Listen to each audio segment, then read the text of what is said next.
Vermont's largest hospital system announced dozens of layoffs this week as part of a plan to cut nearly $185 million in spending by the end of next year.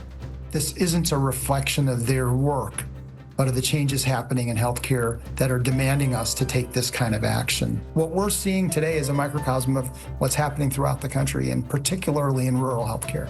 Plus, a Vermont Agency of Education hire raises questions and a big weekend ahead for soccer fans in the state. All that and more ahead on Vermont This Week.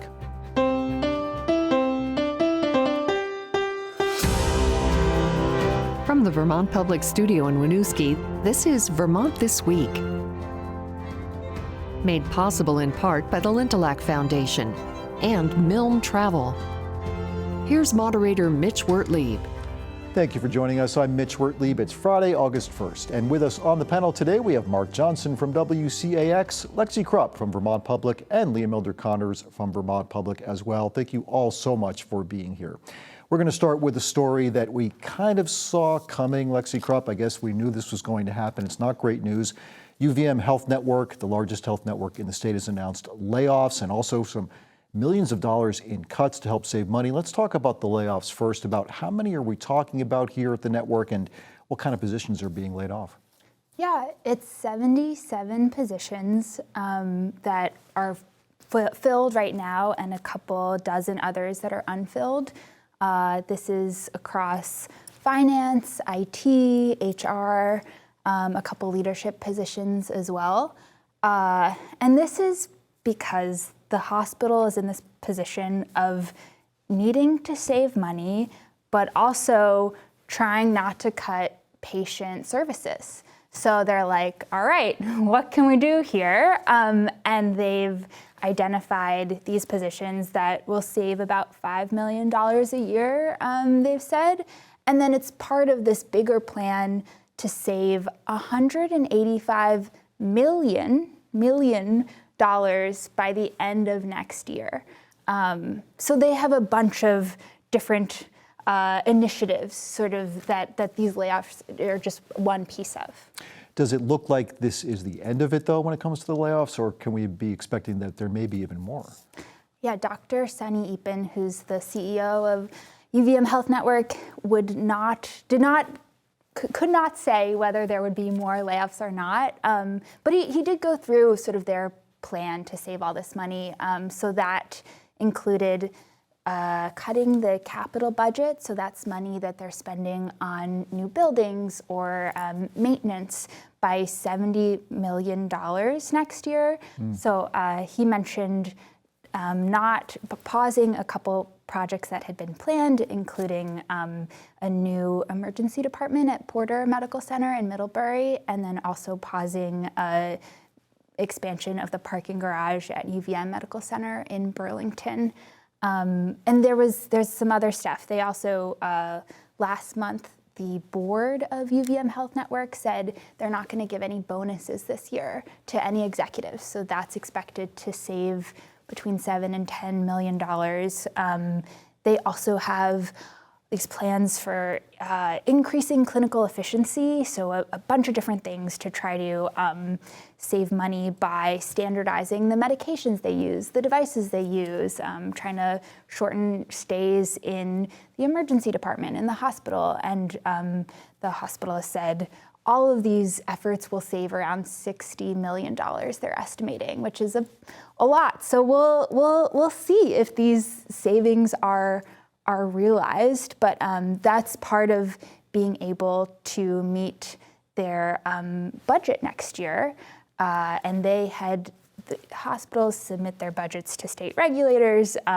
They've just been going through that process, and UVM Medical Center, the biggest hospital in the state, has said that they're going to cut commercial insurance rates by 8% next year. And so all of these cuts are part of that. Okay, so this is the start of this process. And very briefly, we also heard that there were some smaller hospitals now looking at layoffs too, right? Yeah, and some of those actually would impact patient services. So just this week, Northeastern in St. Johnsbury said that they are going to lay off 5 people, including the team that does occupational medicine. And that's after cutting 3 administrative positions earlier this year. Okay, thanks, Lexi. Mark Johnson, I know you've been digging into a lot of this too. You've been talking with Owen Foster on your podcast a lot about a lot of these healthcare issues. What's going on, first of all, with Vermont Healthcare 911? What can you tell us about that? Well, that's a group. It's a coalition of public policymakers, business people who are basically backing up what the Green Mountain Care Board is doing. You know, at one point, the head of the Green Mountain Care Board, Owen Foster, said, you know, where's the business community? And they can't just do this by themselves. And the business community is the one that's being most impacted by these double-digit rate increases. You know, to answer your question about is there going to be more, there is absolutely going to be more. Owen Foster said, you know, as difficult as these cuts are going to be on families, you know, the cost of healthcare in this state is out of control. And so this is really just the beginning. The folks at Vermont Healthcare 911 described the cuts that were announced this week as step 1 of probably 2 through 10 are on the way. And, you know, a number of these, for example, you know, Lexi was talking about reducing the number of tests, trying to cut the number of inpatient days. I mean, these are all aspirational. I mean, these are, unlike layoffs, these are not hard dollar figures. You know, these are sort of hopes. So, you know, we'll see. And, you know, one of the real challenges here is that it's more expensive to get your care at the University of Vermont Medical Center than other hospitals, but even more importantly, you know, Owen Foster used the example of tick bites. You don't want to be going to the emergency room for tick bites. But if you don't have a primary care physician, you don't have a lot of options about where to go. And the state of Vermont is so bereft of the right number of primary care physicians. You know, and the other thing is, if you delay tests or try to get more patients in, that can have a snowballing effect in a not positive way. And, you know, I look at somebody like these members of the Green Mountain Care Board as having the most difficult job in Vermont right now. I mean, this is impacting education costs with teacher, you know, health insurance benefits, and trying to get your arms around this, you know, the Medical Center Hospital of Vermont, even though we're talking about $185 million in cuts, you know, this is a $2.3 billion a year operation. Mm-hmm. So, you know, one of the issues, though, is that and I think most people, business people would agree with this, you know, finding that first layer of cuts is a whole lot easier than finding the second, third, and fourth layer. And you got to be careful because, you know, we all want to have a healthy institution that's the one tertiary care facility in Vermont. You know, you don't want yourself, you don't want your grandmother not being able to get in. And some of the waiting times for some pretty routine tests can be months and months and months. So trying to find that balance and that sweet spot is really difficult. Let me just mention one other thing. Sure. You know, compared to last year when the Health Network tried to make these cuts, I mean, they really, in a lot of people's mind, really blew it. You know, they went directly at patient services. I think a lot of people, including Mike Smith, who's now going to come in and try to help them, viewed this as reckless, haphazard. Those are two of the words he used. And, you know, part of it was, I think, to try to inflict a little bit of pain. And I think these cuts reflect what I think is this sort of new relationship that's going on between the Green Mountain Care Board and the network. They're now meeting on a every other week, couple of times a month basis. You know, the relationship is just a lot better, and that's going to benefit all of us. You know, I was talking to a friend of mine about this the other day. You know, you really got to wonder if at some point what would make the most sense is if Phil Scott, some other public policy leader said, let's get all the hospital heads together, get them in a room and try to sort this out, because there seems to be an awful lot of, you know, maintain my turf and maintain my revenue stream. And, you know, that's just not going to be in the best interests of ratepayers. Well, at this point, we're all in it all together. And to Lexi's point before about cutting certain things, the optics of it, certainly I would think it looks a lot better to cut some of these bonuses than to get cut into patient services and things like that. And I would just say, like, the leadership at UVM Health Network has really changed their tune from last year when they were casting blame on some budget orders, in saying we are being forced to make some of these changes to cut access to patient care. And this year, the framing around these layoffs was, healthcare costs are out of control, and we're going to try to do our part to reduce them, and we have to do layoffs as a result. And just one more stat to add in here is I was just looking at this. Hospital spending has risen by 50% as of last year since before the pandemic. So that's $1.6 billion than just a few years ago. So that's really what this is all about, trying to rein in spending that increasingly we as a state cannot afford. But the health insurance rates are also an issue. Now, we're hearing this year that they're not going to be the double-digit increases that we've been having. However, a lot of people are saying that even with a more minimal increase in insurance rates, it's still very unaffordable, right? So the insurance rates you are referring to are on the state marketplace. Yeah. It's called Vermont Health Connect. Most other insurance rates are sort of, these commercial insurance rates, they're sort of black boxes, right? Like we don't get a look into them. So the rates on the state marketplace, those are public. There's this public process to go through them. So they're, these numbers that are imperfect, but can be a bit of a proxy for how we might expect other commercial rates to change. So the Green Mountain Care Board is going through this process of deciding whether to approve these rates or not by next month. But the current figures that we're looking at, there's two insurers that offer plans on the state marketplace. MVP Healthcare and Blue Cross Blue Shield? Yes, exactly. And Blue Cross Blue Shield is the big player in our commercial health insurance market. It's like 75% of Vermonters with commercial insurance have a plan under Blue Cross Blue Shield, including me. And MVP is not based in the state. Vermont is a pretty small share of their the plans that they offer. So MVP Healthcare has said we're going to raise rates by about 3%. That's for individuals and families purchasing insurance on the state marketplace, and then also small businesses. It's called small group insurance. So that's way less than in recent years where we've seen these double-digit increases. But yeah, it's still going up a little bit. Blue Cross Blue Shield, on the other hand, their proposed rates are a lot higher, 15% for individuals, so still double-digit increases. Right, still right there, yeah. And then 7% for small businesses, and we can talk about why you're seeing these discrepancies. Well, I think that the point is those increases, as you mentioned, Lexi, it was already very expensive for people to purchase these Vermont Health Connect premiums, and it's still going to be expensive even without the big increases we've seen over the last few years.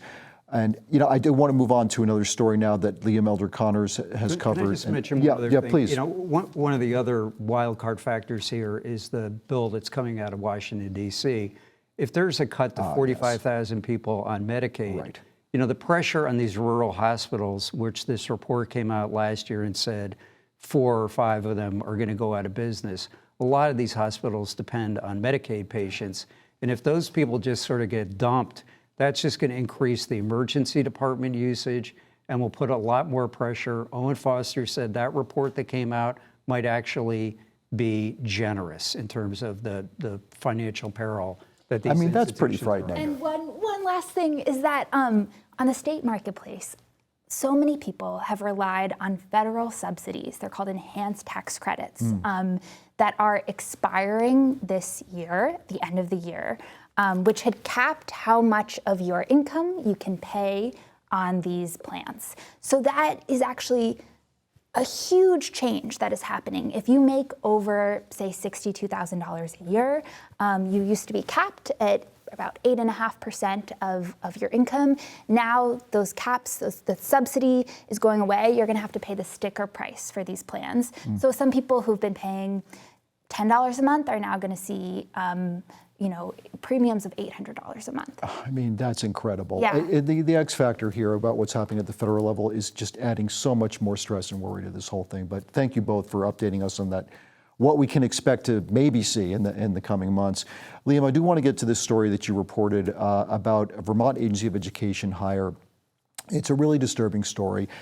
This is a guy named Bill Simmon who was found to have done something pretty terrible after he was hired by the Vermont Agency of Education. What can you tell us about what he did and what the outcome of all this has been? Yeah, according to a police report in a civil lawsuit back in 2012, Mr. Simmon he invited two young women to do a photo shoot or a video shoot with him, where he had set up a camera in the changing room and then recorded them changing, and police believe then posted that video on the internet, where it was viewed millions of times.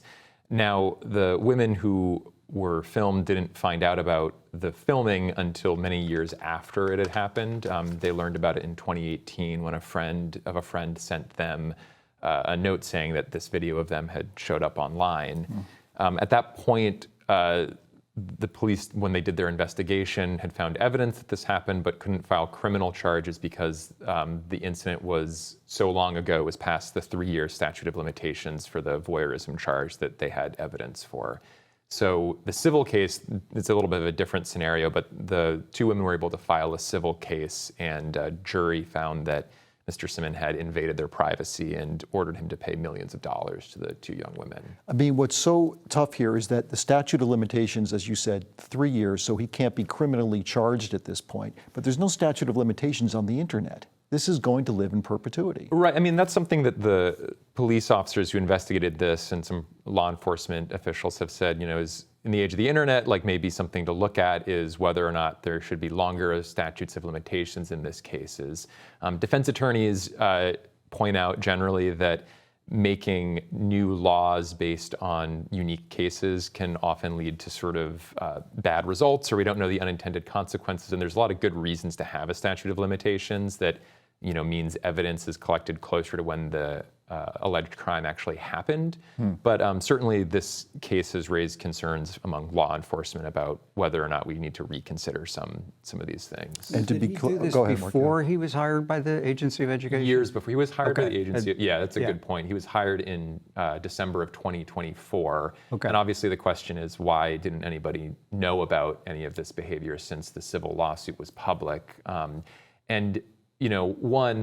The state of Vermont policy doesn't allow a criminal background check in most hires, according to what the Agency of Education told me. There are some cases where they do a criminal background check. But again, another crucial point is Mr. Simmon was never criminally charged. Right. They never so would it's have- not going to show up Yeah. in a criminal background check. Wouldn't have helped in this case.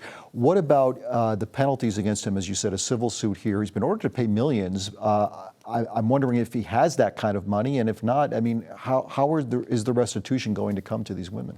That's something that will get worked out according to their attorney, and she expects that will take some time. I did reach out to Mr. Simmon. He didn't want to comment, but eventually through an attorney said that Mr. Simmon greatly regrets his actions and the harm that he caused. Okay. And they were compensated in part because they also sued the VCAM, the place that he was working for, and there was a settlement of about $3.5 million that their insurance company paid on that. And of course, the Agency of Education, Liam, I'm still looking at this. Like you said, not a lot they could have done at this point, but it's got to be concerning moving forward. Yeah, the secretary in a note to staff said that it's something that they're looking at their policies and working with other state agencies to sort of figure out what they might be able to change. You mentioned in your story that there's some sort of self-reporting of when you're hired. I mean, who's going to self-report something like that? I mean, I don't know. I mean, in this case, right, again, there was no criminal charge filed. So like criminal history, you might not report just that the police investigated you and never filed any charges. But who would self-report that? I don't know. I mean, Probably not a lot of probably not a people. lot of people, but it depends also on what the alleged crime is too, right? Yeah. So. Well, I appreciate very much that you wrote that article, Liam, and brought that to people's attention. I want to move on to another issue now. Vermont Republican Governor Phil Scott has denied a request from the U.S. Department of Defense to activate Vermont Army National Guard soldiers in support of federal immigration enforcement activities. They were being requested for the emergency, the executive order that he had for the southern border. I didn't see the correlation between having 12 deployed into the state for a year of clerical positions. Now, in a press release last week, Chief Pentagon spokesman Sean Parnell said the Department of Defense was invoking Title 32 to increase the National Guard's role in ICE's immigration law enforcement mission. The New York Times reports National Guard troops would be deployed in 20 states with Republican governors, including Florida, Georgia, Virginia, Texas, and Louisiana, according to a Defense Department official who was not authorized to speak publicly on this. Liam, I think you've been following this story as well. Governor Scott was not hesitant to keep Vermont's contract with ICE for detaining people in like St. Albans, but for this, he drew a line here.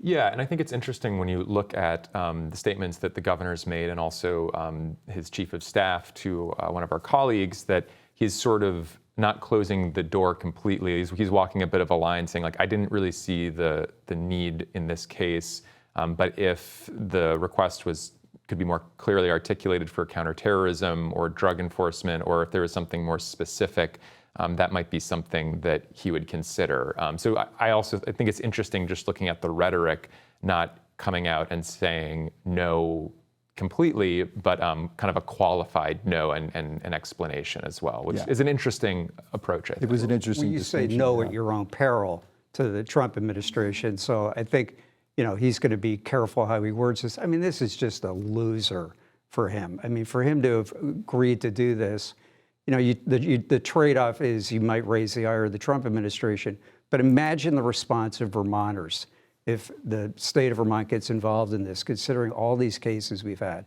And I think, you mentioned the story Ethan Weinstein did for Vermont Digger about the ICE and the connection with the Vermont prisons. I think that story had a pretty big impact across the state. And I think people really kind of raised their eyebrows, had no idea the extent that this was going on. You mentioned Louisiana. There was a story in the Times yesterday that this has become, the deportation hub of the United States of Vermont, and they show planes coming in, planes going out down south to South American countries. I frankly think this was an easy call for Phil Scott. It will be interesting, though, to see moving forward. We mentioned Title 32 there. Without getting too much in the weeds of this, there could be the ability of the president to sort of force the hand on this. That hasn't happened yet. But to your point, Mark, you cross the Trump administration at your own peril. If that happens, then he can just throw up his hands and say, I don't really have any say about it. But anything where he's got any sort of discretion on this, I think he would just be overwhelmingly criticized for any decision like that, even if it's just 12 clerical workers. It's the larger point. Going back though, there was this whole funding that was supposed to come for electric vehicles that the Scott administration basically let go in order to save the much larger transportation money down the line. That might have been viewed as a much smarter, calculated decision than offering up 12 clerical workers to be working down on the southern border. Okay. Let's zero in our remaining minutes here on some very local stories. One of them is kind of sad for those who have been to a classic venue in Burlington known as Nectar's. It's going to be closing soon. It will not reopen, Liam. Is that right? It's really sad. It's been around for, I think, almost 50 years now, many decades. It's the house that launched Fish, some people's favorite jam band. Not my favorite jam band, but that's okay. An important band nonetheless. And I think about all the great things there. Metal Mondays was a big draw, and trivia, and that it wasn't just a place, though being known for Fish, it wasn't just a place for jam music. A real community hub, a real music hub, and there are just fewer and fewer of those places in Burlington now, which is sad. That was very courageous of you to say that about fish. You know, I speak truth to power, Mark. It's a good thing Calvin Cutler's not on the panel today because he's a big fish fan. Yes, indeed. The other part of the Nectar story is what's going on in downtown Burlington and this construction project, these multiple projects going on at the same time. I mean, Nectar's is a ground zero of these. And I think there's going to have to be some real navel gazing in the city of Burlington by their public works officials and others looking at the wisdom of having done all of these projects at the same time. There are an awful lot of businesses in that area that are really struggling. I live in Burlington. If you try to get from one end of Burlington down to the waterfront, it's a labyrinth and a maze. Yeah, no question. Lexi Krupp, I know that you're a big fan of this last story because Vermont Green FC has a chance to win a national championship tomorrow night, Saturday. You're going to be attending that game? I will. Yeah, I was there on Sunday, and at that point, it was unclear where the Nationals would be, whether it'd be in Seattle or here. So the fact that it's here is so exciting. Tickets sold out in about 10 minutes. I mean, everybody is pumped within up for 1 this. minute, they sold out. Incredible. Yeah, but you know, there's at least last week a big section of folks who just showed up without a ticket, and that was okay. You know, I think they're going to win. I got to tell you, they're following in the footsteps of the UVM men's national soccer team, which won the D1 title. They had 2 huge comeback victories. Vermont Green has won 3 comeback victories just to get to this point. They are absolutely playing on fire, and with the hometown crowd with them on Saturday, I hope I'm not wrong about this, I really do think they're going to win the national championship, which would be a remarkable thing for Vermont. Thank you so much for our panel this week. Mark Johnson from WCAX, Lexi Krupp from Vermont Public, and Leah Milder-Connors from Vermont Public. I'm Mitch Wertlieb. Thanks for watching Vermont This Week, and go green.